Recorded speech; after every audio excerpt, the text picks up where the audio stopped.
welcome everybody here and in the Zoom land. This is a really momentous day for us because this is something we've been talking about. I mean, you guys have been talking about it as a HR community forever, and I've been talking about it since I got here, which seems like forever.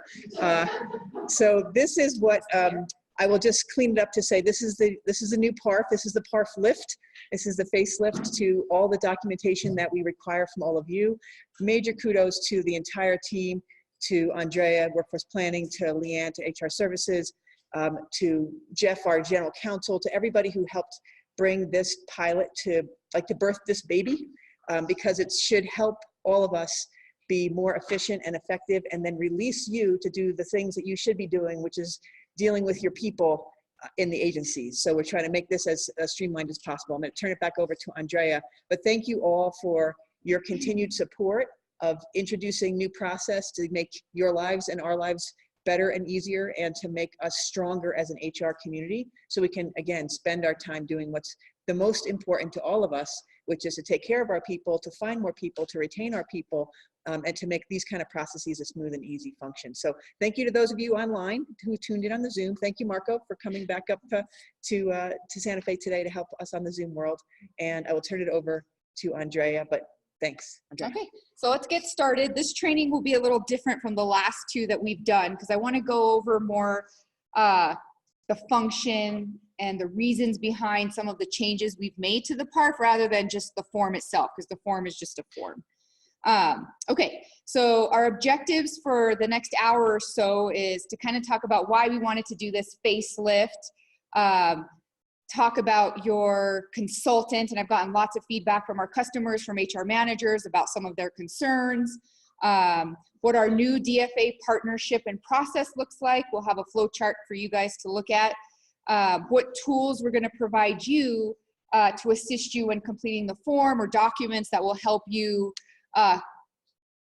partner with managers so that we get products that are complete and we're not wasting time kind of going back and forth.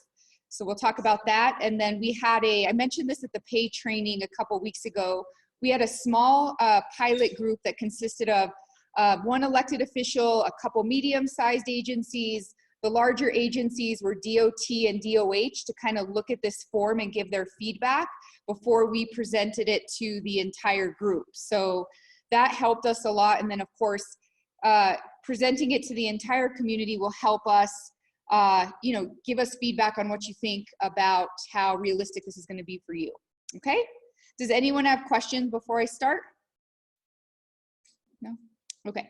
So I think the biggest reason for some of the revisions is just the lack of efficiency in some areas, right? So what I see sometimes is HR customers getting frustrated and saying, I've heard this, just tell me what to say. You know what I mean? I need this level of job. What do you need from me? Because depending on who the person is on the other side, meaning SPO, sometimes you get different types of questions, different types of requests for information. And that was the number one thing when I started kind of helping out on this side again, that I would hear, like, we never got asked that before, or why do you want that now? We've been doing it this way for 10 years, or, oh, now Andrea's going to be my consultant. Great. I'm going to have to teach her everything. And I really liked, so-and-so as my consultant. And so I feel like for years that's kind of been going on. When I first got assigned DOT, when I first started working at SPO, they wrote a letter to have Bernadette back because they really love Bernadette because she knew their agency. So I always think it's so funny, try not to get my feelings hurt, but those are really important things for agencies, to have that connection and that consultant that they feel really has their back and understands their agency. So part of the lift was, okay, that's important, and that's a big part of being a senior consultant at State Personnel Office, is to understand agencies. But if one of the main feedback that we get is, well, so-and-so knows my agency, that means we're missing something, right? We shouldn't be asking different things, or I shouldn't have all the knowledge in my head and approve something because I know A, B, and C, right? We should be able to have a document that has that information and be able to ask consistent questions. So to me, that's one of the biggest kind of aha moments that we want to try to uncover with the form and the types of questions we ask for the justification, so that we're all asking for the same criteria. And there is no, well, when I went through this analyst, I only needed this for a TSI, and then I just needed this with this person. So that's really our main objective, is to be transparent and say, here are all the things that we're looking at for these specific actions. There is no guesswork. There's nothing that someone else wouldn't say to you, right? So we're trying to eliminate that concern that depending on the person, the justification required varies. Does that sound good to you guys? Do you have any questions about that? But that's really one of the main feedbacks that we get. Even DOH, like Max, you were DOH's consultant, and was the first thing she said, who's my person? Who do I have to teach, right? And so we're like, no, we're trying a new approach so that we hope that we don't have those same concerns. Okay, so DFA partnership. So how we've partnered or worked with DFA for the last 8 or so years has changed, right? So right now you're used to submitting actions separately to the oversight agencies. And last administration, it was really important for you to get DFA approval before you came to SPO, right? Because they would say, why would SPO want to look at it if you have no money? But most of our agencies, especially large machines like a CYFD, a DOH, how many times does something get disapproved or denied? Not very often for most of us, right? So that means that we're waiting to get the DFA approval. Once you get it, then the SPO clock starts ticking. And that is not very efficient, right? Especially for employees who are waiting for certain actions, or managers are waiting for positions so that they can fill them. So that's something that we think we've identified as an opportunity to improve. Like, does it make sense to have them on separate tracks? Does it make sense for an agency to have to wait for DFA, then wait for SPO, right? Because ultimately you're getting a lot of pressure from your agency heads or your leadership because they need things moving. So that was something that was a concern for us. Do you guys have anything else that's kind of like a heartburn or a ping point for the relationship right now, or the process right now? Do you have anything to add besides the 2 tracks that kind of was like, you don't understand why they're doing it that way, or why we're doing it that way? I said, why are they doing it that way? That seems like a way to find stuff. Yeah, and the agency has to track it down, really, what's happening. They're like, okay, let me follow up cabinet secretary. I think it's still a DFA, and they're like, oh wait, now I got to send it to SPO and answer all their questions based on, you know, what they're looking at, depending on the action. Okay, so I'm gonna open up a flow chart now, Marco, for the individuals that are on Zoom. Okay, so I'm not going to go into this in detail, but I just want to give you an oversight of how this new partnership's going to work. And so here, the section I'm circling, we have shared services. So that's Leanne's group, where she's actually performing HR services just like you guys for a group of, did you say it was 18 agencies last? Oh, was shared services the old? Okay, sorry about that. My bad. HR services. So, but how many agencies? 18, you said, or? Okay, so she's in a similar boat to all of you guys because she's working on behalf of an agency and processing actions. Many of her actions don't require SPO or DFA, some of them do. So their process is right off to the side, but I'm not going to go into that too much, but that's why it's there. So how we want this to work is we want an agency to submit one submittal when they want to submit an action to SPO or DFA, and we want them to do that through the workforce planning email that we have established already, that we're still using for workforce planning, and it's workforce.planning@state.nm.us. So if you had a reclass, you would submit that action to workforce planning. We're going to request that for the reclass, you're going to also submit your budget projections in addition to the classification information at the same time. Our responsibility at SPO will be to assign to the DFA consultant and the SPO consultant so they can start working on your action simultaneously, right? We're going to meet with DFA, with our counterpart, because they have assigned agencies just like our consultants do. And we're going to meet with them frequently about any questions they may have, right? So what we're seeing is sometimes DFA will ask questions and they're very similar to the questions that SPO asks, right? Have any of you experienced that? Like, why are you doing this personnel move, right? Or does the person qualify? So we want to make sure that they have a resource as well so that we can move things forward quickly if they have any process questions about why we do what we do from a personnel standpoint. So we're going to work on the action at the same time and communicate with each other if we have any questions. Sometimes our questions will require us to talk with you guys, right? From a personnel standpoint. I just did that a few minutes before the training started with Tanya because she has a priority request and there was a couple things we needed, and so that's not going to stop. But once we get the approval, DFA will notify us and we will notify the agency once that the action has been approved from both oversight agencies. We'll include the analysts on those approval emails so that everybody's aware. We'll also include information if it's an alternative recommendation. Sometimes that happens a lot with classification work. We might say, oh, it's a management analyst that we're recommending, not a program coordinator one. So we're going to work together in that way, and we're hoping that it makes it easier for you guys to submit your action once to one place, and that we will coordinate back with you when the action has been approved by both oversight agencies. So what we're going to continue to do, because you might be like, well, I need to know where it's at, right? I want to know what's happening with my action. I just don't want to know that it's at workforce planning somewhere. Is we're going to work closely with you to send you information on what's pending on a weekly basis and where it's at as far as what's pending.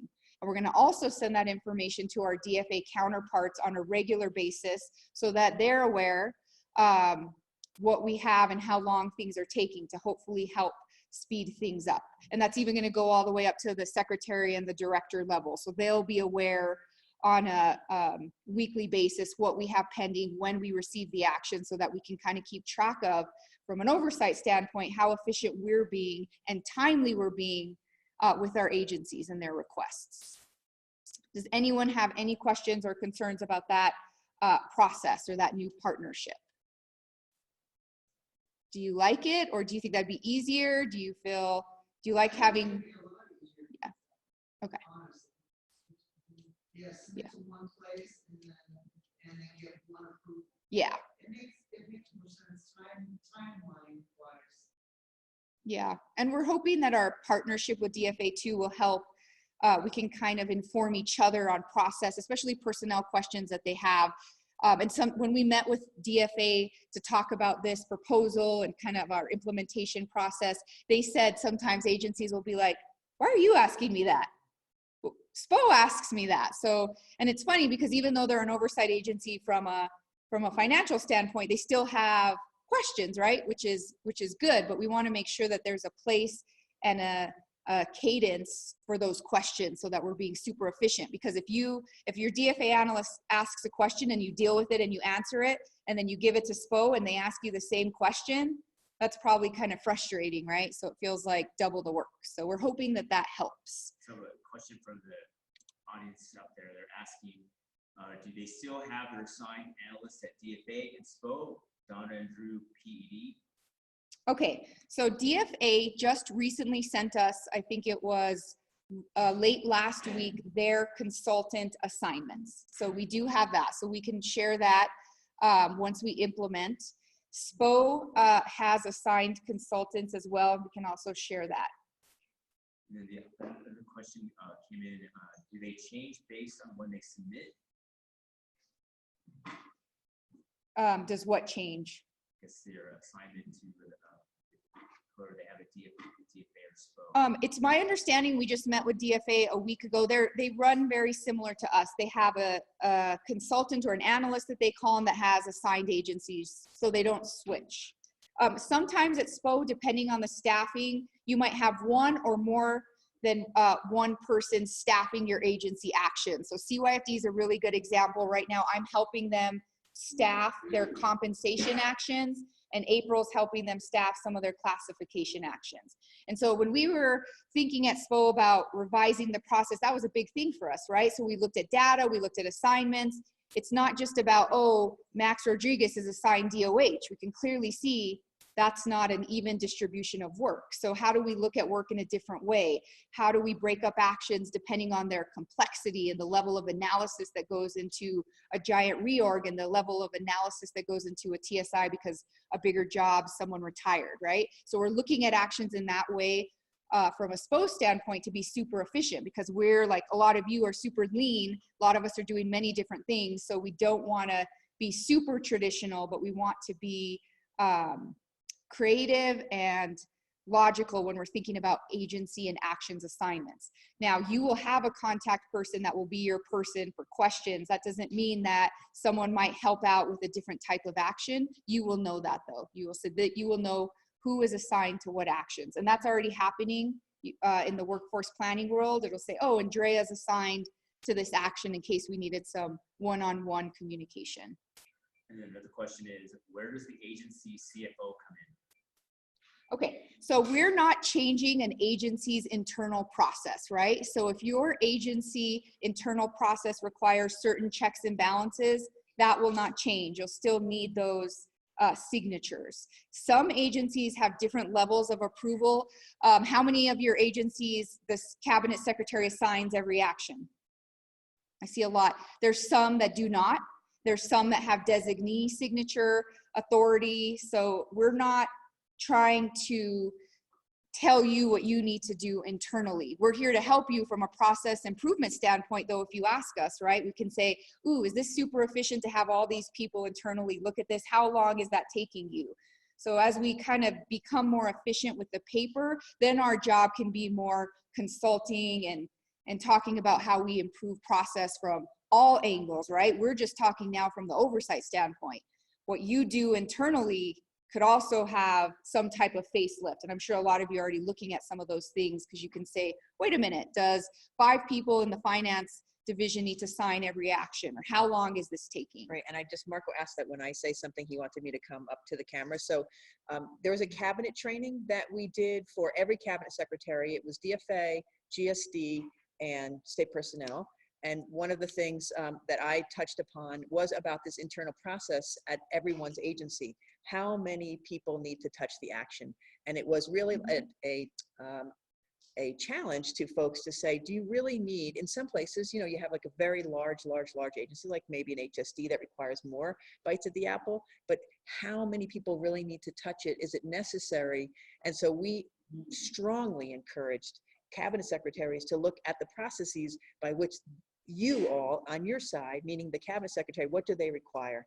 And so I'm hopeful that those conversations are happening internally, and if they're not, then, you know, let me know that, so I can strongly encourage the cabinet secretaries again, because Secretary Padilla-Jackson at DFA and we are very keen on reducing the time. We're very keen on recognizing that the vacancy rates are too high. The governor doesn't like it, we don't like it, you don't like it. So how can we streamline any process that we can without making sure that our oversight is not lax in any way, make sure that it runs the traps, but how many traps do you really need to run? Mm-hmm. That's the key. Okay, back to Andrea.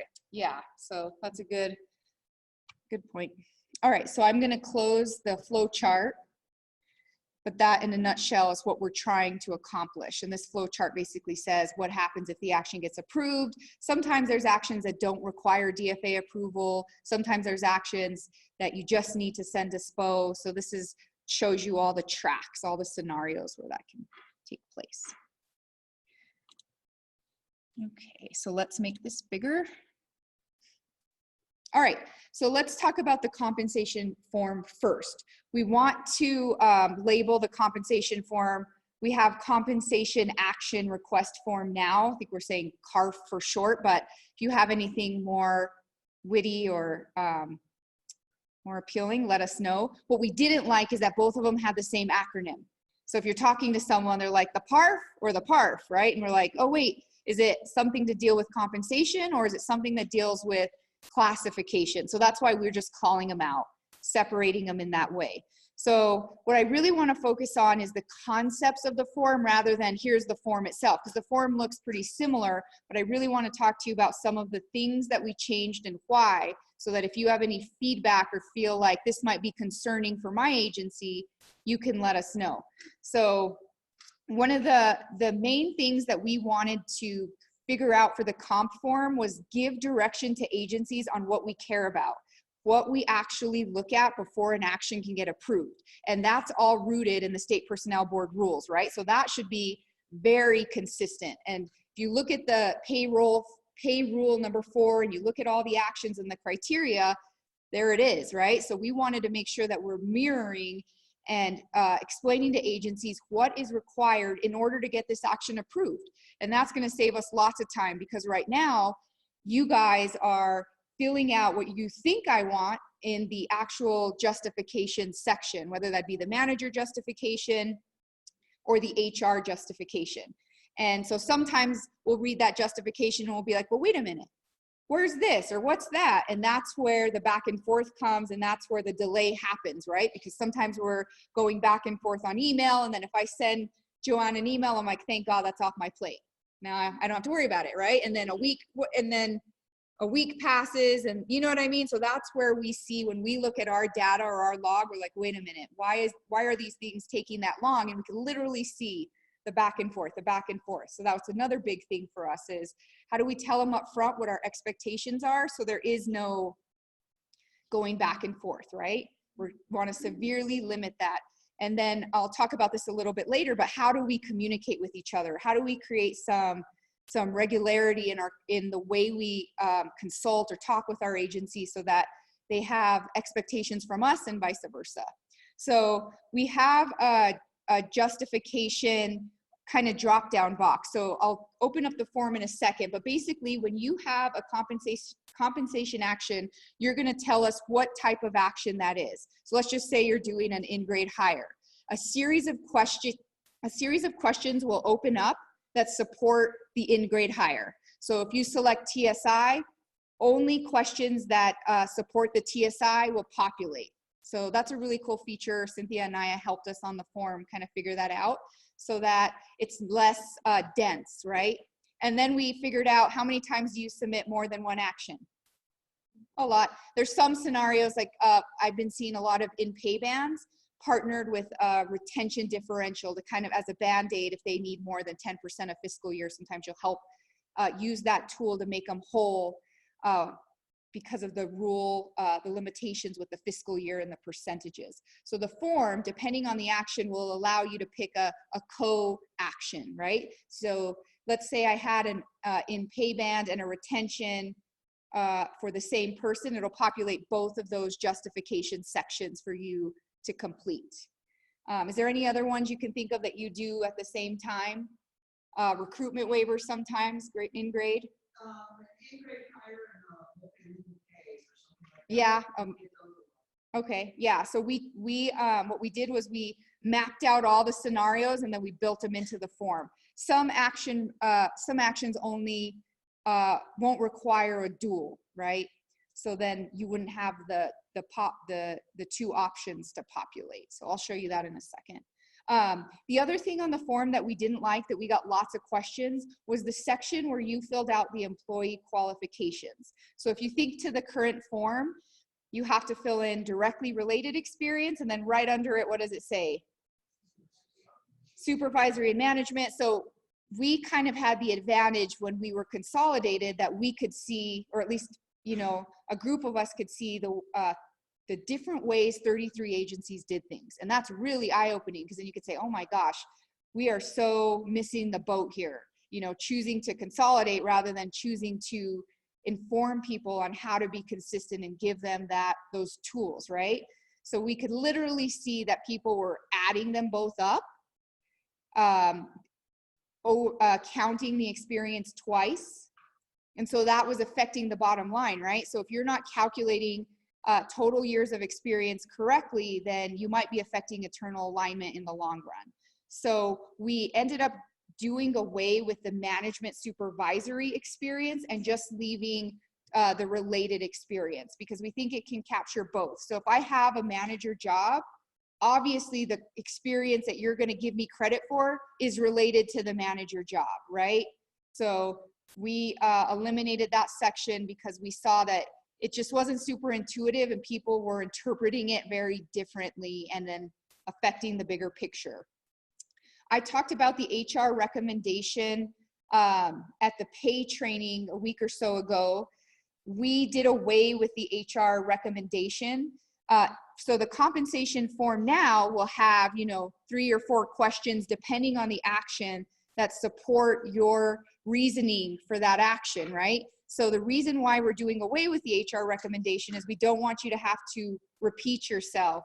We feel like you're going to work collaboratively with executive management or with the hiring manager to support that action in the first place. I don't need you to tell me again.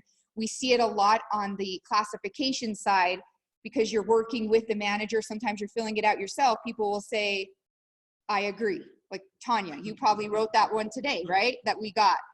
You agree because you wrote all the stuff why you support the action, right? Or I concur. Okay. I don't think it's bad, but I feel like if I was filling out that action and I already wrote everything and I feel like I supported the action, you're either going to have to say I agree or you're going to copy and paste everything you said before, and then the form just is duplicative, right? You have the same information. We see that a lot too. So that's the reason why we took out the recommendation and left the signatures, because those are really important, but we feel like the justification we know is done in collaboration with management, and HR is submitting it. So that was something we hoped that you were happy about. We had one question at the pay training. I don't know if you remember, someone said, well, what if I have something to say? What if I don't agree with the action? So we're hoping by giving you all of the information required that you won't submit us actions that aren't supported, because you're going to be able to say, here, manager, they are not going to approve it unless these 3 things are evident or these 3 things are happening within the action, right? So we're hoping that that helps in that way. If you had anything additional to add, you can always write it on the form or supplement in a different way. But that was the reasoning behind eliminating that section. Same thing with the manager recommendation. So the questions that we're asking is you supporting your action. So we're just doing it in a different way. The proficiency zones, Cynthia and I helped us when she created the form. We have a bunch of different salary plans now, right? So you have the one compensation form, and sometimes it might be confusing because you're like, well, not every single proficiency zone is defined by the same percentage depending on your salary plan. Does that make sense? Like Desiree, what's a good example of one salary plan where an in-grade hire would be 115.5, not 114.6, depending on the spread? Yeah, engineering? Yeah, exactly. So because of the way the pay bands are spread out, it's not 114.6, it's 6, it's a certain percentage of the midpoint. And if you look at the rule, that's how it's written. The rule, the SPO rule doesn't say 114.6 on an in-grade hire. We're using that for the general sal plan because of the spread. Does that make sense? It's kind of confusing and it's kind of mathy, and I'm not a mathy person, but I feel like that sounded good though. But I feel like I have it. But anywho, the form has the different salary plan options. So you can say engineering, and then it'll populate the zones. So then you can clearly see what zone you're trying to hire your person into. Because we had a little bit of an issue at the beginning to be like, oh no, are we missing in-grade hires because everybody's thinking it's 114.6 and they have an engineer hire that's something else. So we thought that that was helpful. Internal alignment, this is something we talked a lot about during our pay training. We didn't want to leave 3 boxes because that was causing some confusion and it wasn't super intuitive, right? Some people were like, oh, I only need to include 3, or I have to include 3, when a lot of times, especially for managers, you don't have comparators because they're so unique. They oversee a division or a unit. So we wanted to make sure that we were being more intuitive. So we're trying to redo that section. The one thing we did talk about too was that a lot of people had asked about DOH's the way that they calculate and make determinations on pay using their, what do they call it? I don't know if it's a calculator, but it's like an appropriate placement spreadsheet. Yeah, calculator. We're going to give you that as a tool or an option, but we're not requiring that, right? So you guys will have your own ways of documenting or keeping track. Electronically is super helpful of what people bring to the table. So if you're trying to hire somebody and you need comparator information, where do you store that as an agency? How do you keep it up? How do you make determinations on pay? We were just meeting with an agency yesterday and they were really excited about that the DOH calculator, but we also want to make sure that everybody knows the pros and cons to that, right? So there is no like magic bullet that's going to tell you what to pay somebody. That's why HR is so great and why it's kind of cool, because just because I have 5 years and someone has 15, that does not automatically mean that the 15 needs to get paid more than the 5, right? You have to know the job. You need to know about a certain type of experience. You need to know about what a specialty experience is, what directly related experience is compared to someone who just has general experience. So those are all things, those are all skills, right? That's why you're in these jobs. So I want you to use the different tools to help you, but I don't want you to think, oh, I need that DOH calculator. That's going to solve my whole life problems. And I'm going to put every position in there and then I'm going to know exactly what to pay everybody, right? It's a start, especially for some agencies that were approaching pay in a very different way. Maybe some agencies were saying, okay, you get an automatic 15% promotion or 5%, whatever the case may be. So it'll help you as a starting point, but you definitely need to address pay on a case-by-case basis. Some of you have large chunks of classifications like CYFD, you guys have the social workers, they have a matrix, so that's a little different, right? So you have to know your agencies, know your jobs, but sometimes it really is a case-by-case. We talked about environment last time. They do a really good job of calling out what is directly related, what is general, and why, like their thought process on how they approach pay. And I think that's really helpful, especially to the managers. And it lets you know that it empowers managers and empowers you that it's not, there is no right answer. It's all about knowing your job, knowing your agency, knowing the skill set that a prospective hire, has. So that's really where like the sparkly stuff is, I guess. The question came in, it's with IT and attorney classifications, if there's a higher spread within, I guess. Oh, the IT and the attorney, if the principal zone or the proficiency zones are a little different, we can check. Desiree, you don't think so? Yeah, I thought it was the engineering for sure, but once we share the form too, or even if you look at the midpoints of those pay band, that's another way to see your compa ratios. And they can always call us directly if they need help determining that. Okay, I talked about the signature section briefly. We left that alone so that agencies can be flexible depending on what their requirements are for signatures internally. So we're not gonna tell you, oh, you need these 5 people to sign, but you're gonna have to make those decisions based on what your secretary wants to see, right? Obviously, if it's an action, you're always gonna have your money person sign it, right? So that's not something new, but agencies have a little bit of variance depending on executive management touching everything. It just depends. So I know last administration, that was a big deal for them. They wanted all secretaries to sign every single action. I don't know if you guys remember that. Sometimes it's hard because it's just the way it was and we forget why that happens. One of the main reasons was the budget situation they were in, right? So it's very critical and very important for everybody to see what was happening because of the financial situation. So when you talk to your secretaries, those are decisions now that they're going to have to think about how they want to handle. Just like Pam was talking about internal processes, right? Those are things you can help them with as HR because you've been there for so long and can say, oh, it doesn't have to be this way, or did you think about this? Okay, so any questions on the concepts of the form? Joe Ray? Dropdowns for the actions, justification dropdowns, consider multiple, do we need it 2 or Is it open to like 5 possible actions? I mean, we literally mapped out every single scenario. So we hope that we covered it. If we didn't, we'll obviously accommodate. But yeah, you could have, like, we talked about corrections last time. They had a retention differential, they had a recruitment differential, and maybe you could have an in-grade hire. I mean, that's 3. A what? You could have multilingual. We don't really process multilingual here, so we didn't put that as a, yes, exactly. Yeah, you know, you're right, because you use the same form. I get what you're saying. Joe Ray? Okay. It's the same format as the last form.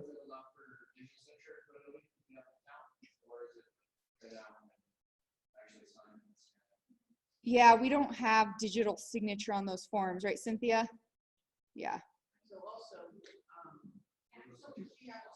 you use your Adobe Fast, if you change it for print and then put Adobe print, if you flatten the file, you should be able to print and create a signature. And I can have my IT send you a copy. So let me just say that with respect to e-signatures, so we have the rules are currently in process to be updated, and one of the sections, we have 2 big blocks of our rules that are up for public comment, and they'll be in conjunction with the board hearing on December 6th. We'll hear any public comment, and one of them is for e-signatures and recognizing e-signatures from a rule perspective. So whether or not you can do it physically is different than whether we can accept it as a rule. So however, we have it in, that's our goal. Our goal is to get the rule updated so that we will have like a nice little celebration and say, yay, let's like crawl into the 21st century. Yeah, pretty much. And so Stephanie, we have been seeing your electronic signatures, and we're like following up internally, right? We don't want to hold up your work now, but it's something we're like, wait a minute, because exactly what the director was just talking about, the rules and all the stuff that follows up.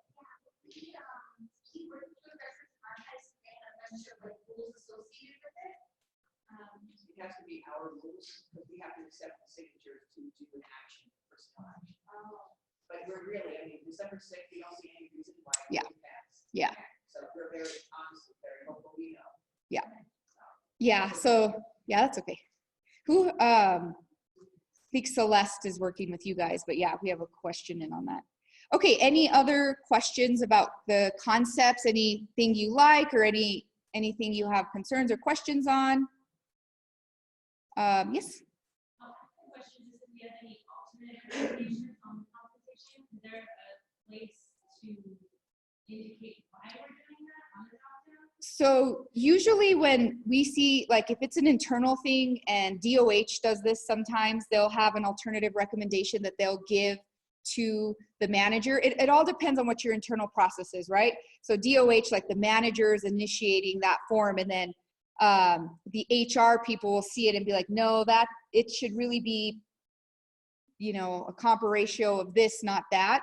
A lot of agencies do it the opposite way, where HR is taking the lead and they're the ones giving recommendations on pay. We would prefer that you handle that internally before you send it to us, right? So that you make a determination that your agency is solid on pay, and then it comes to us. But if you wanted to write that somewhere on the form, because are you DOH?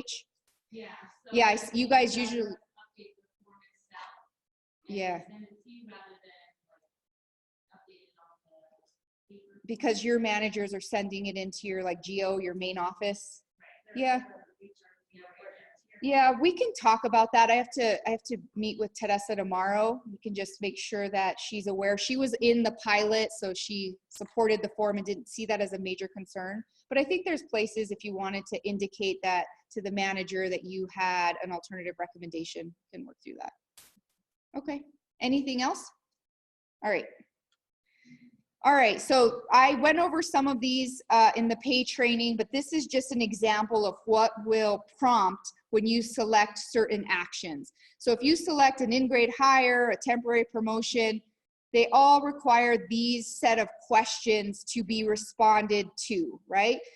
Some of these things you might be able to get off the job advertisement, and that'll speed it up for you. But what is the primary function of the job? How does the applicant's qualifications compare to the minimum qualifications? And then we talk about comp ratio. How does that support the requested salary? is the hire in line with internal comparisons? So you can see from these 4 questions, literally like the thought process, like what has to go into making a decision on pay. And if you don't have the primary function of the job in front of you or easily accessible, you're not going to be able to make all those connections and say, well, here's the qualifications this person has, and how does that relate to the actual job, right? So that's the first thing. And then when you're talking about where you should pay somebody within the band, you're going to have to know the minimum qualifications and relate it back to how that's relevant. Compar ratio is huge because that tells us where the person is functioning or anticipated to function within their job. Internal comparisons, you're going to have to compare the people that do like work in the same size job. And that's pretty clear in the SPO rule. And then you can let us know. We're seeing lots of agencies now that are taking the, that are looking at compensation and saying, you know what?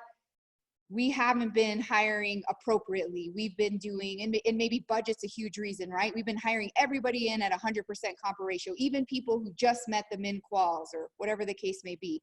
So this is a good opportunity for an agency to say, yes, we realize that not everybody's aligned, but here's what we're doing. Here's our plan. Here's what we have in place. I wouldn't include any comparators that aren't, that shouldn't be compared. Does that make sense? So don't include any outliers, or you only want to include true comparisons. Any questions on that? Okay, I included one more.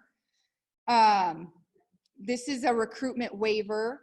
And the recruitment waivers I thought were really difficult too, because an agency would be like, wait a minute, I have this exception to the rule, and the rule requires, the recruitment rule requires that we advertise for all vacant classified positions. And then it says something like, unless the director authorizes otherwise, right? So it doesn't say recruitment waiver in the rule. It doesn't say how to get an exception to recruitment. Those are just terms that we've used throughout the years. But basically, you just need to talk about the critical business need that is eliminating the reason or the option to recruit. What is the primary function of the job? That's really helpful too, because if someone's asking for a unicorn or an exception and the job is standard, or a job that we see advertised all the time that gets hundreds of applicants, that's going to help you talk with the managers to be like, hey, here's what they're going to be looking for. Here's the questions they're going to be asking. We always want to talk about the qualifications of the candidate that you're recommending. So those questions are very similar to the ones you just saw for the hire actions. Same thing with compar ratio and internal. Sometimes you'll have recruiting efforts that you want to talk about. Like say you've tried to fill an attorney job for the past several months and you have found this special unicorn and you've tried to recruit, but you know, circumstances have changed and you found a qualified applicant. So you want to bypass that recruiting option again and fill the job immediately. So that helps sometimes. Do we have a question? Yes. Question is, does the hiring manager have to answer the question of how does the requested compar ratio support the requested salary? Okay, so that's a really good question. So to me, that's where the partnership comes into play with you, HR, and the manager. Depending on how close you guys are, or the training they have, or the support they have, most managers are going to look at that and be like, what? Right? But the more you train or explain your managers how our system works, the better we're going to be in the long run, because it empowers them to make decisions.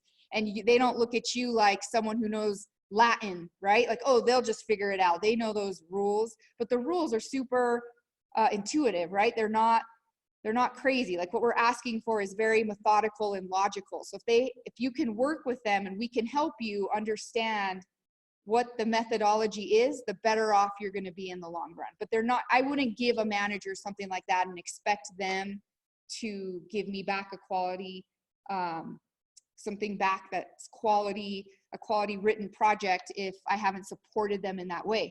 Sometimes your larger agencies are like machines and they support their managers in a different way, and managers have different expectations, or there's different things expected of managers in larger agencies because you guys can't do everything, right?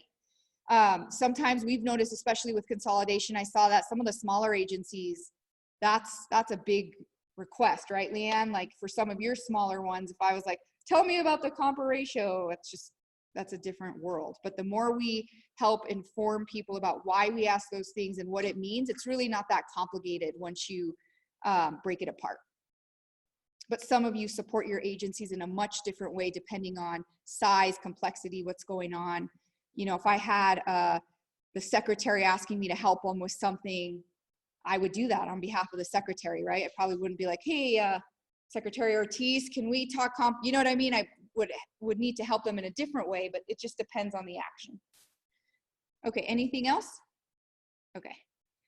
Okay, so let's take a look. This is I found this on Google, but it's the same picture I used for one of my playlists. So I was like, hey, that's cool. I was very happy.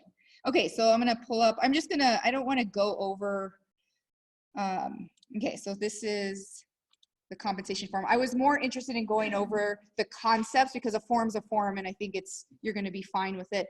Some of the things that that the staff has done is done a lot of drop-down boxes so that the form was able to be condensed a little bit and not so long. Here's your action. So let's just say I had a temporary, let's see, retention differential. So this is what's going to create some of the population of the questions. So if I did a temporary promotional increase, you know, maybe I had a co-action that went with it. So that's where all the scenarios start popping up, and you'll see a co-action, right? And so if we missed something, like Joe Ray said, or I can think of a scenario, or Tanya, or there's 5 co-actions, we can build that in. But for now, we just wanted to show you what happens.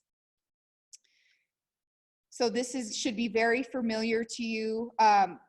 We tried to eliminate redundancy, so you can see here you won't have to write the agency under proposed because you've already done that. You're the agency submitting it on behalf of, you know what I mean? So we're not going to ask for it twice. The education, I talked a little bit about this. We're just asking for years of related experience, and that's all connected to the job that you're filling. So if it's a supervisory or a management job, or a job where those things are important, then you are going to count it as related experience. We're not going to break it up that way. Here's what we were talking about with salary schedule. So let's just go to engineering, and then you'll be able to pick the comp ratio, the proficiency zone, depending on where you're hiring that person. So Marco, for your Zoom person, this is where they'd be able to see if it's a different spread or different percentage. So Desiree, see how we were saying 114.6, it doesn't exist here. Do you see that? So there is, based on the job evaluation, many identified structures, they're not all the same width Yep. or range, because some of them don't have, let's say, 4 classifications within a certain salary schedule. So we will identify that from minimum to proficiency zone is about 77% of your range. So once you start hitting a full performance, then that's where into the 115.7 to the 1. Right. So there is definitely like a full or matrix calculation that's looking behind all of this. Yes. So for our Zoom people, Desiree is super knowledgeable on class and comp. So she was literally like breaking it down for us, is how the thought process on how they come up with the percentages and the breakdown. Okay, so we have this in here for now. I don't know that I'm going to keep it in here, but I wanted to reserve a section for you guys to see that we didn't want to keep 3 boxes for internal alignment. Maybe you attach it to this form. This is where I need your feedback, or I put, you know, it'll populate as many boxes as you need as you fill out internal comparators. This sheet, this link will take you to that spreadsheet that Department of Health uses. So it could be a tool for some of you that are using it or want to use it to track internal comparisons. So how do you feel about this? What is your feedback on what you would like to see permanently? Because we're still in the pilot phase. We're going to pilot this with a couple agencies before we roll it out to everybody. So would you like to see, you know, add your own internal comparisons? Would you want to see the link on the form? This is where your feedback will kind of help me. Yep. I think if we have the link on the form, it's gonna scare the heck out of my hiring manager. Yeah, Because they're gonna see that spreadsheet and go, what in the world am I supposed to do with this? yeah, I think it'd be better off if we just, included as many or as few Yeah. as we need. Yeah. And make that an additional attachment, that's probably a better way to go. Yeah. From my standpoint. I'm thinking so too. I mean, what I really want to get across is just what you need to be thinking about as far as internal comparisons. So I might want to put a little link or a pop out that addresses the rule of all the things they need to care about, like same job, same section. So that's really what we want to get after, because people are interpreting what that means in very different ways. And so we don't want to affect your bottom line as to pay. So that helps me. Thank you. Yep. A comment from the Zoom room is information on the form, right? It's rather than the link. So information. Oh, okay. Thank you. All right. Anything else? So I picked 2 actions, and so the questions populated. And this is where you would fill out, you know, if I picked, I guess I must have, you know, I picked a comp action and then I paired it with a recruitment waiver. So I really like that they built the form to just populate the questions that pertain to the action or actions that you're dealing with. I think that will help a manager too, because if we left them all on one form, they could probably easily get stuck in the wrong section. Yes? So another question came in. Would you like to continue to enter our own internal comparisons, utilizing comparisons by county field office as CYFD, as many specialized positions, example, CPS caseworkers of various classifications, all tied specifically to CYFD? Yeah, so when you start talking about internal comparators, it can get super gray, right? That's why you have to know your agency, know the jobs, know the regions, know the sections, because even though I might have the same type of social worker in one division, when you break it down, sometimes social workers are in different locations or regions in the one section. They pay more for certain sections or regions. So yeah, you need to know, we need to know your agencies, and we're not going to expect you to include something that's not comparable. So that's a good question. So I'm going to scroll down to the signature section. So this is where we just have the signatures, not another box that says justify this action again. And then we left the same hierarchy depending on what you need. So we didn't eliminate anything. We have a section here so that we can partner with DFA and SPO, because right now, this isn't really too concerning for you guys, but for us, when we're talking about efficiencies, we write a totally separate justification on a totally separate form, which requires us to duplicate a lot of the same information, like technical information, like position number, name, percentage. And so for us on our side, we're like, okay, that's an efficiency thing, right? And can lead to errors. We don't want to be repeating ourselves. So how do we justify actions on the SPO side? Because that's something that we can see when we look at our data, as it adds to the time, right? You might send me an action, you know, and it's a TSI, but then on my side, I'm filling out a separate form, and how many days does that take? That's adding to the time it takes to complete an action. So from a SPO standpoint, we're trying to be efficient as well with how we justify our actions. And we feel pretty confident that if we ask you for all the things that is needed universally to get a TSI approved, that I also don't need to regurgitate all of that information, right? Because you've told me and I can clearly check it off and I can see it met all the criteria. So we're thinking from that standpoint as well, because we were just another kind of link in that chain. You would regurgitate on your end, and then I would copy or regurgitate why I'm supporting the action, and we're just all doing the same thing in different ways, depending on who's submitting the action. So that's why we're trying to be super consistent with what, and transparent with what you need to get an action approved, depending on the type of action. So we're hoping that that's going to help us as well.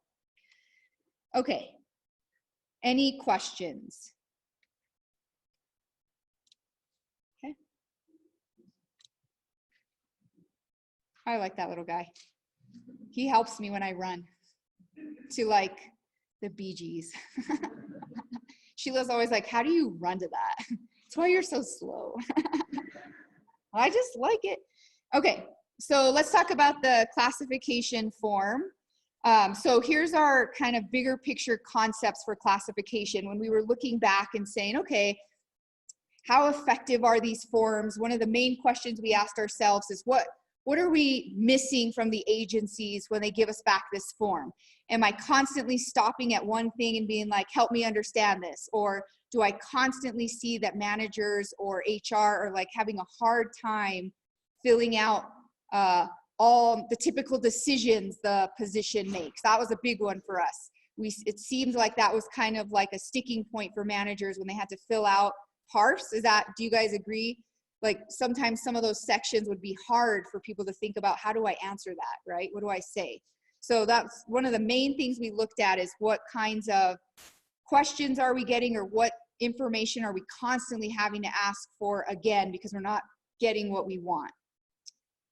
So a question came, I think it was in the previous form. It said, for in-grade hires within 114.6%, still only need internal signatures? No need for SPO DFA approval? No. So for the general SAL plan and for several of the others, 114.6 is the threshold. It's not the same threshold for every single salary plan. So what might be really helpful for the community is that we send that information out with the benchmarks, so that you know for each salary plan, what is the threshold that requires it to be sent. Max? I'm just thinking back on the spreadsheet that lists the max rules and required documents required for each type of action. Okay. Maybe that information can be on that form. Yeah. Okay, so Max, we're super lucky to have Max because he worked at SPO, but so he is familiar with some of the resources that we have here, right, Max? So there's a spreadsheet there that we have that lists different criteria. So he's suggesting that we use a document that we already have and add to it, so that we can add the threshold for in-grade hires on that one document. So towards the end of this presentation, I'm going to show you a guide that we're creating that we're going to share with you once we implement. And he's exactly right. How do we share information so that everybody has it? But I'm going to make it a note to myself so that at least we send it out to everybody so they have the information for in-grades. Okay. On the same And sort of let me hold question. on one second. So the 114.6, 114.7, whatever the actual number is, so keep in mind that even though we don't have to approve on our side, internal alignment on your side is really important, whether or not I have to sign it or not. 53% of our workforce is represented by a bargaining unit. The unions understand what all our numbers are, and they understand about internal alignment, which has been tough in a budget climate where there's not a lot of money. So we know that when you've been able to bring folks in now in a budget climate that allows people to get brought in at a higher level, you have people who are underwater on the back end. So internal alignment is really important for you, so that your workforce, you maintain a positive morale on the workforce, so that you look and have a plan with respect to those folks who are underwater, which we know who they are in your agency, you know who they are. And that when you bring people in just below the 114.7, if that's where in the general salary schedule that you know that state personnel doesn't have to approve, it's still your responsibility from the HR perspective, and it's still your hiring manager and your secretary's responsibility to understand that internal alignment is on the agency side. It's like, if we don't know about it, we can't help you. But if you keep pumping people in at just under the 114.6, and every new hire, for example, is getting paid at that level, or 1.2, right underneath what my threshold is, you're going to have people who are at this point, who are new, getting paid more than people who have been in the game for a really long time. So that's really important for you. It doesn't, whether or not I have to sign or not, whether or not we know about it or not, is still a fact that people will be at that level. And those are your people, whether they're in the union or not. Those are your people who everyone knows how much everyone gets paid, right? It's not a mystery to anybody. So keep that in mind as you are thinking about internal alignment, thinking about the rules, thinking about using a calculator, whether we're asking you to use a calculator or not. These tools are to help you, help your agency, help your secretary, help your, at the end of the day, and first and foremost, is to help your state employee colleagues. So my 2.5 cents. So related to the question on the requirement for SPO or DFA approval on a threshold, the question is, do the fields for SPO and DFA remain blank for signature, or do you indicate not needed or NA? So that's a good question. So the agency will not have to worry about those sections. They will only have to worry about their internal signatures. DFA and SPO will work together. Do we keep emailing? Because that's what we do now, right? We save our emails and your DFA analyst will say approved.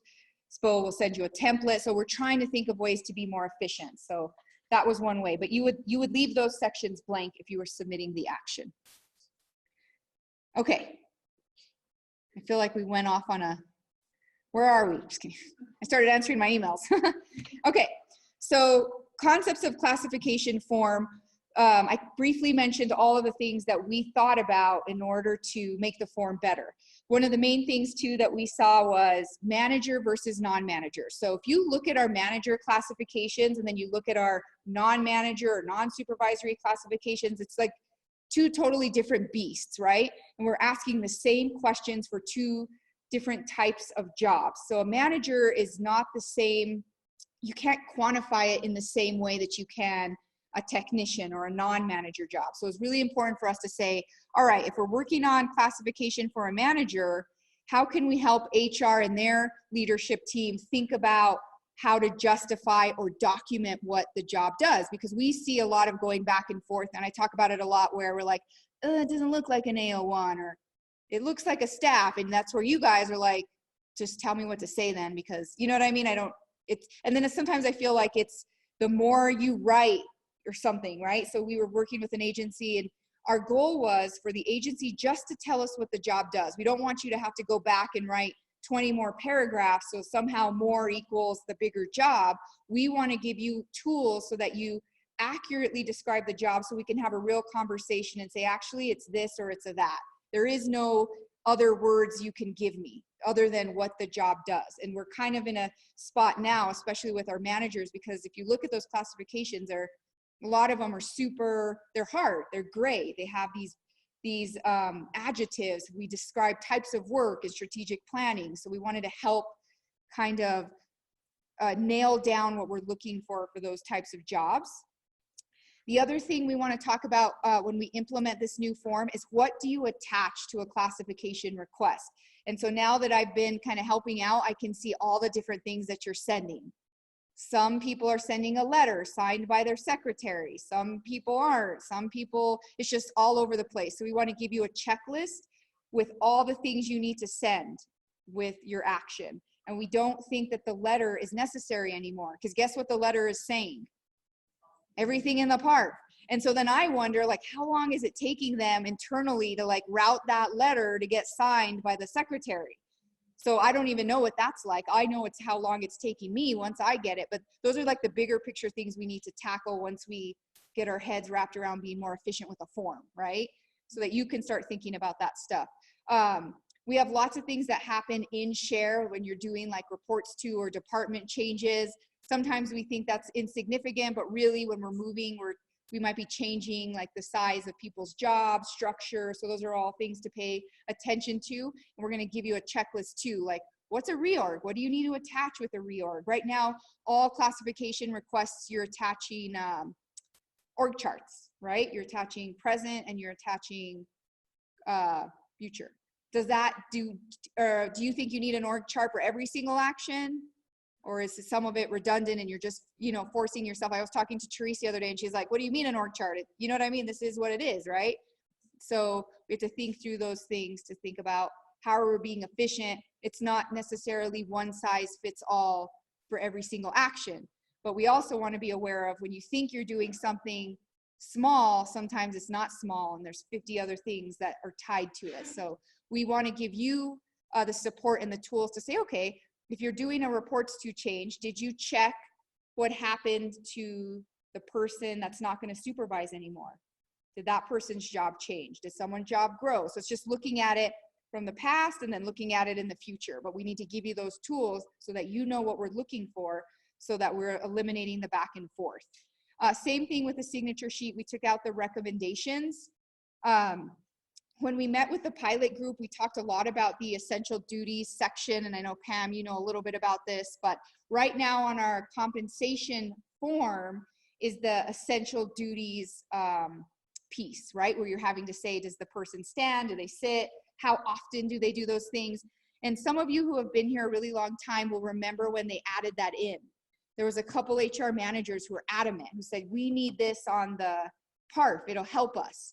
And then some people, you know, didn't have such a strong opinion, but then it got added, right, to what we call now the PARF in the most recent version of it.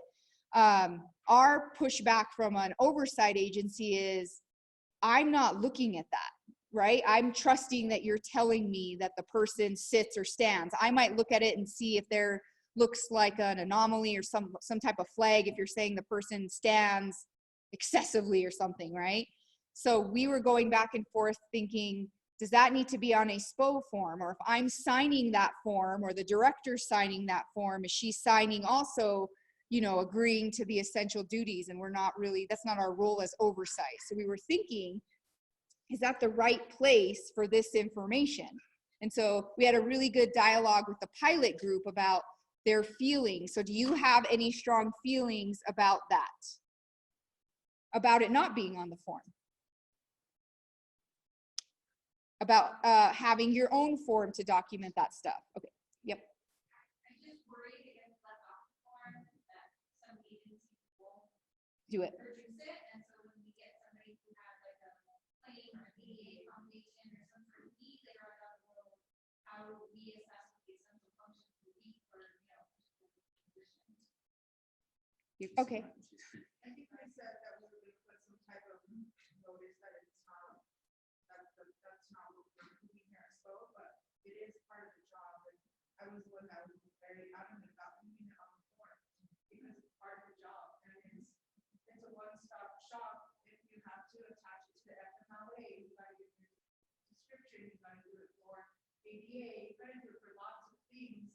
And it may not piggyback off of what SPO sees that they need it more of. You could put some type of note on there that it's not necessarily that the director's not approving that piece or something, just, you know, taking the liability off of SPO, but having it there for an agency because it can be a liability if you don't have it. Okay, so for our Zoom folks to kind of summarize, we're having some dialogue about the essential functions that are currently listed on the PARF and getting your feedback.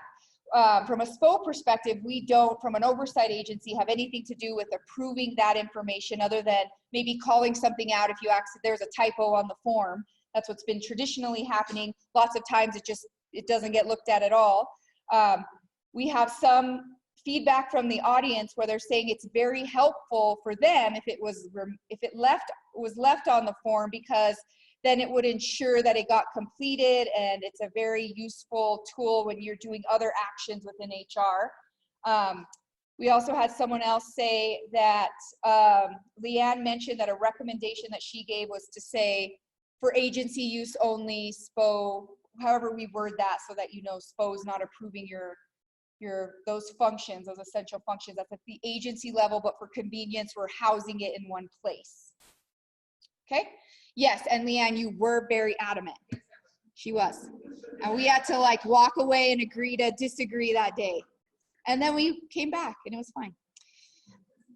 But yes. Because when you don't have it, you know what a pain it is. Yes, and so what I appreciate from Leanne is she lives that world. She lives your world. Do you know what I mean? So she knows what she needs to run an agency every day. So I appreciate that feedback now, maybe not at the exact moment you're giving it to me. We see each other's point of view. Okay, Therese? I know. Oh, okay. Yeah. Okay. Awesome. So you're not using that. You have your own process.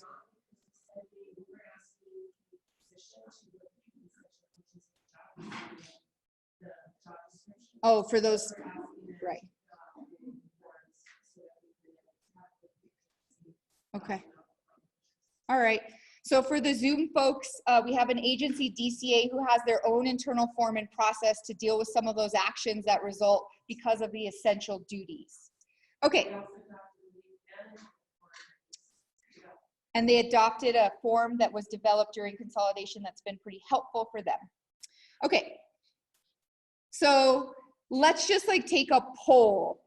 Who would vote to leave it in with a caveat that it's agency use only? Who would say, I think we should leave it out and have our own form that we all use that's the same? Not everyone have different forms. Okay. And who, I appreciate you, Denise, for being brave. And who says they don't have an opinion either way? Oh, Drew? So we have 1 in and 3 outs. Okay. 4 outs. Okay. The Zoom people have a different perspective than 5 the, outs. oh wow, this is a different point of view in the Zoom 6 world. outs. Okay, so the good thing is we're gonna pilot this with a couple agencies, so it'll give us time to wrap our heads around it. We're leaning towards putting the caveat on it now, and then we'll have to check with Pam, or she'll have the last say in case you 7 outs, disagree. 4 ins. Oh, yes, okay. Awesome. Okay, all right. So let's, I want to talk quickly about the justifications for the manager and supervisor and then for the non-manager and supervisor.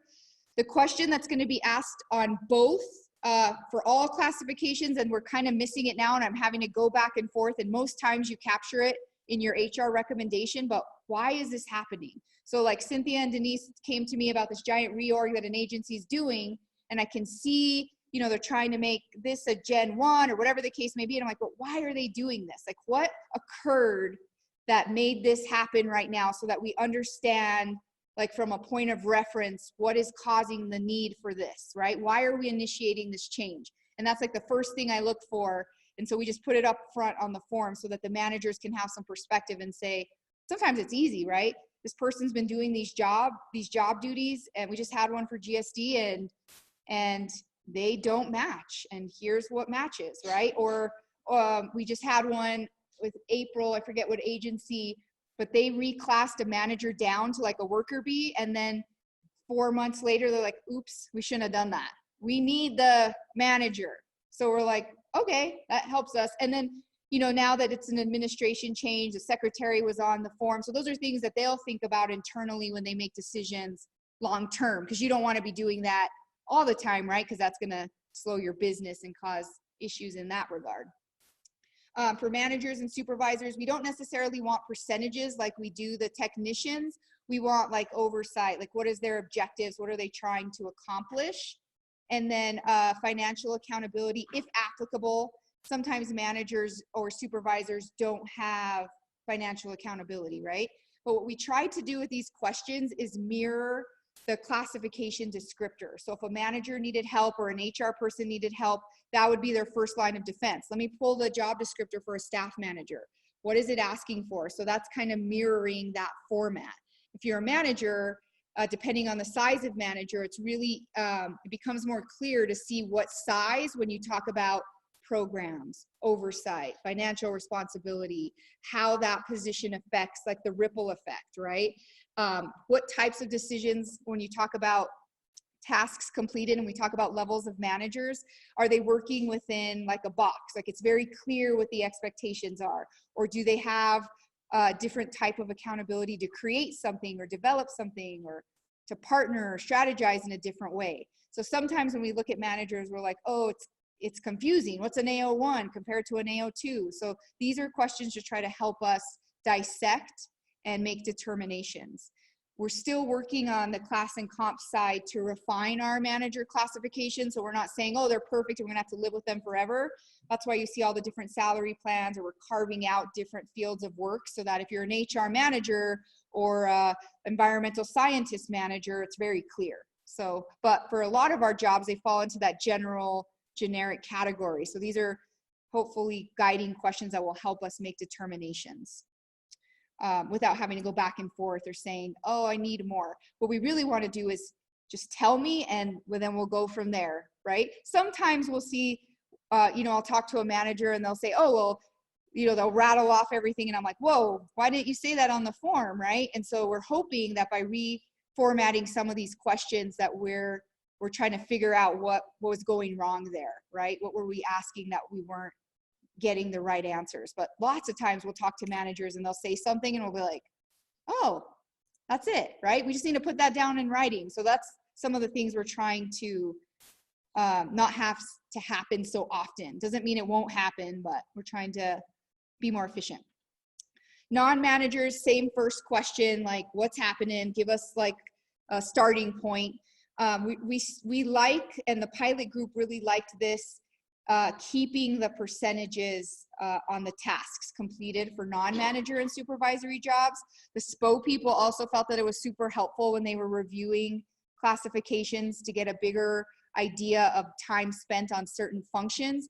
For many manager jobs, that's really hard, right? For you guys that are HR managers, your job doesn't work that way. I can't say 35% of the time I do this, or it's if you're a manager, that's not the intent, right? So that's why we kept that for the non-manager supervisors and then eliminated it for the bigger jobs.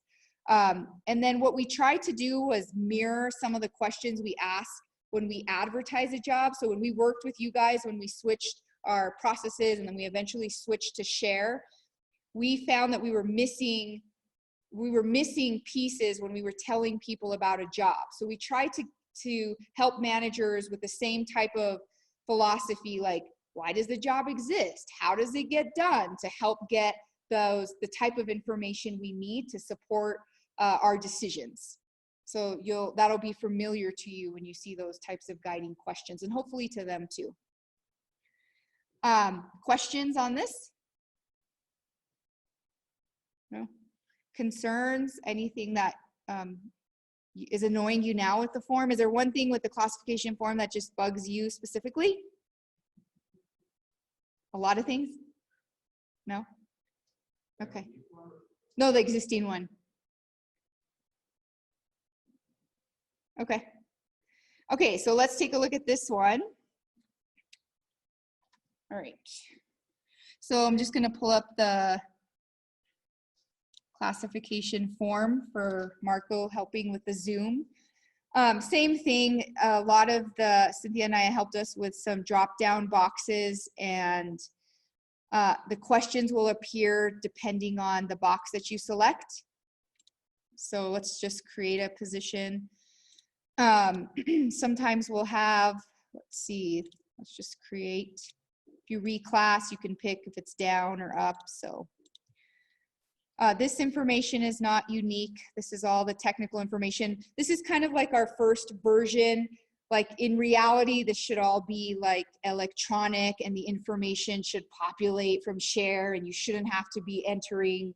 You should be able to enter position number and everything populates, in other words. So that's where we want to go. So we're not like losing sight, just so you know, of like the bigger picture, but we're just trying to make different types of shifts to improve our work, if that makes sense. But we know technology wise, we're behind the curve a little bit. So those are the questions that we just went over that are populating. So they're on the form.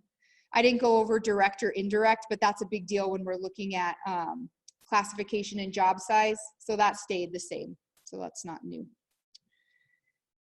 And then the signature section, the justification isn't there because we've included it in the top part. Does anyone have any questions or concerns about that? Eliminating the justification section? Okay. Yeah. And, oh, sorry, Therese first?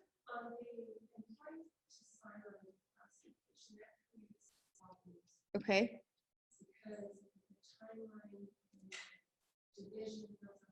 Oh.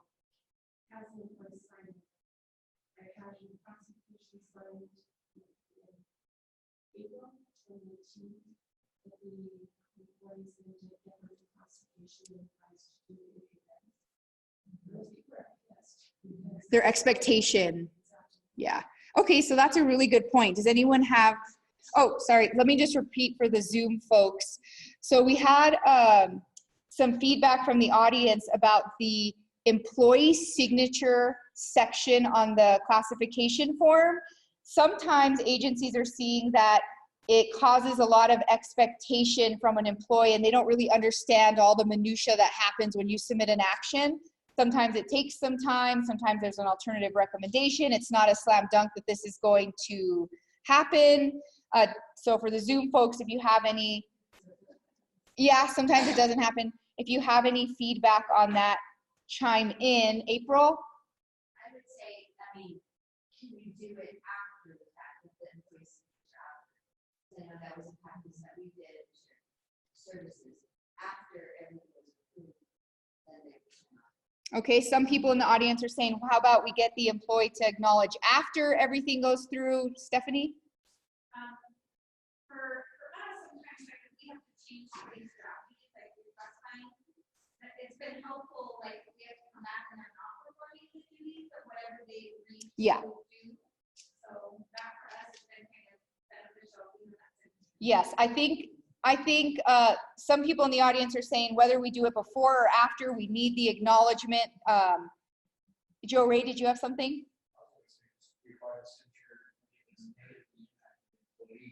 So it's cutting pay or gathering classification, something like that. But that would be a demotion.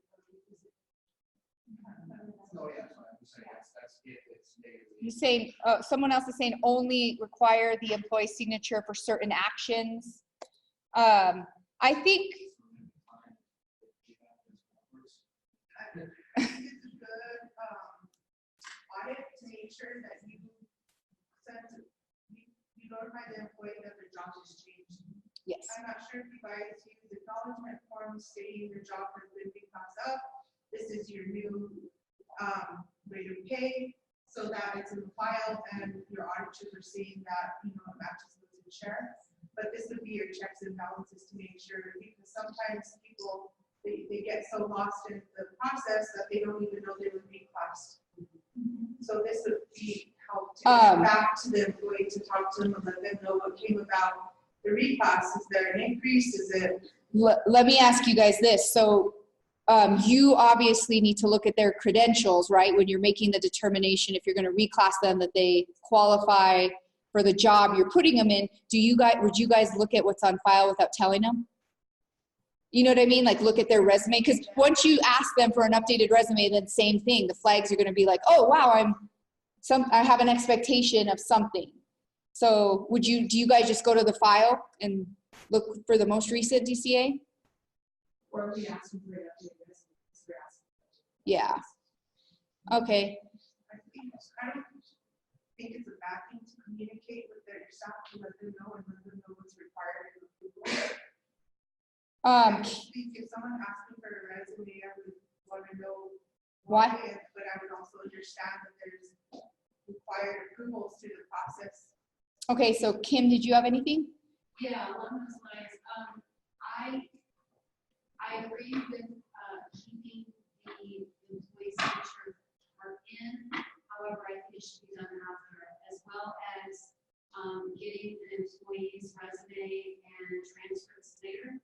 Because what I'm running into is the same thing. We're giving the employee a hint that something is happening. Yeah. And then it can take a while, or it can't happen. Yeah. And then it really hurts morale. Yeah. So I'm kind of a old school. You don't tell an employee anything about their pay until it's time. So what we're doing with our guidebooks, when I was hearing you guys talk, and Cynthia, you can help me, but what I think might help for this section is like a checklist. So the employee, like letting you know what the expectations are and the practice, right? So if you're going to reclass the position and the position is filled, you will have to have the person acknowledge it. It doesn't have to happen before, but you know what I mean? Like a best practice so that we're all consistent. What do you guys think about that? Like in our guiding, in our train book, and our training material, and then some type of caveat on the form. Okay, Cynthia, can you write that down, Anaya, so we can add to the form? Some comments from the Zoom room are employees need to sign off all actions. Might be better after the action's been approved. It is their job and ultimately our expectation of them. Most times they know what we are doing anyways. There's also a technical. There's a typo. Where is it? Employee signature required for position info. Oh, thank you. So, okay, I think that's good feedback, because I feel like that we don't want to cause more confusion, but we want to give you some flexibility to manage it the best way. We all know the bottom line is that the employee will have to acknowledge and they have to know what's happening, right? So, okay, April? And I was just gonna make a comment that it does help, if an employee is reclassed and maybe the new manager doesn't get to their evaluation for 3, 4, 5 months, they know right then and there what their duties are, and they can't say, hey, I didn't know that. Yeah. And that'll be in our guidebook too, you know, what the recommendations are for all of us to be consistent, and then how our QA team follows up, and we, you know what I mean? So that's where we want to go, so that we're all working under the same rules, right? We all doing the same thing, and it's not these different expectations. Okay, so, and we do have a typo, thank you. Okay, so I'm gonna get out of this. That was really good. Thanks, Therese. I think that was a good point. So what I want to talk about now is the different tools that we're going to use to help us kind of get things done. And we don't just want to be like, here's this form, and now it's going to solve all our problems, and we're going to be 5 days faster, and the managers aren't going to be frustrated, and everyone's going to answer perfectly. So that's not ideal, right? So what tools do we give you guys to help with that partnership, and what do you reflect on or look back at so that you have support? So I want to show you something that we're developing that we're going to share with you that we're kind of calling our guidebook. We're trying to work with we are working with our consultants to partner with you in a different way to create, we call it office hours, but regularly scheduled meetings where we just hash out everything, right? We meet as a team a few times a week so that the consultants can ask collectively what issues they're having, what questions they have. But what we want to avoid is the scenario I said at the beginning. I send Joanne an email, and then I'm like, not my problem. If it comes back and they complain to Pam, I sent my email 10 days ago, sorry, you know, because that's not effective. But sometimes that's just the way it goes because we have so much work. So we want to say, you know what, Joanne, here are the 3 things I have today. Here are the questions I have. Can I go talk to a manager? Can we figure this out today? Or, hey, I have a meeting with Andrea at 5 or 4, not 5. I'll get that answer to you, and we'll move on. So we want to change the way we're thinking about our work. And so we're on the same team, right? It's about moving the agency forward, not, oh, I'm not going to get dinged now if someone's complaining about where it's at. So we're trying to rethink about how we do our work. And we think that DFA-SPO partnership will help. And eventually, in the near future, once we implement, we want the agency to help us and DFA in the same meeting, right, for long-term strategic things. We don't want to piecemeal these, or, you know, what's happening is the tax and revs working on and pay bands for a whole group of people, and they've been working on this, and employees have expectations, and then it gets stopped because DFA has questions, and then SPO. So we want to say, hey, DFA and SPO, here are the 5 big things that we want to accomplish this quarter or this year. All the other stuff is just work that happens because stuff happens, right? So we want to think about our work differently. So those are the main things that we want to kind of accomplish. So I'm going to just go to the form real quick. This is what you can expect as far as like our starting point for like a guidebook. This is a compensation toolkit. So depending on the action, you'll have the questions again to share with management, but you'll also have all the things that you need to submit for the specific action. And that's going to really help you in classification so that you'll have a checklist and so that we're being consistent. The other thing that we're going to add to this are pop-ups or tips for you guys when filling out the actions. The other thing we've done is add definitions and or usage so that you can have something to reference and we're all using the same information. So what is the primary function of the job? I could say that and I know what I mean in my head, but how do I help you or a manager understand what I mean? So that's what we mean by guidebook, is something to reference, especially going to help you if you have new people. and you can say, hey, help me with this. And you tell them, what is the primary function, or what do I look at for qualifications? And they have something to reference. So that's what the tools we're working on that we will provide you once we implement, so that you have a starting point and lots of materials, and not just a form that you're going to magically fill out perfectly, right? Or whatever. Okay, so let's talk about what to expect, because I'm a little behind. So the reason why I didn't print out all of these materials is because we're piloting with 1 or 2 agencies. We know for sure that Department of Health will begin using this form next Tuesday.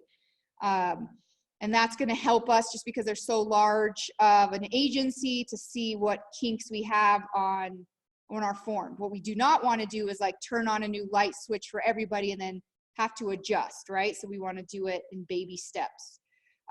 This is a big deal for you guys, that memorandum that talks about actions and what goes where and who needs to approve certain actions. We've committed to sending that updated memorandum next week. We gave ourselves a little bit of flexibility because I said the week of, not a day. So, but I'm out, we're off on Monday, so that kind of doesn't help us.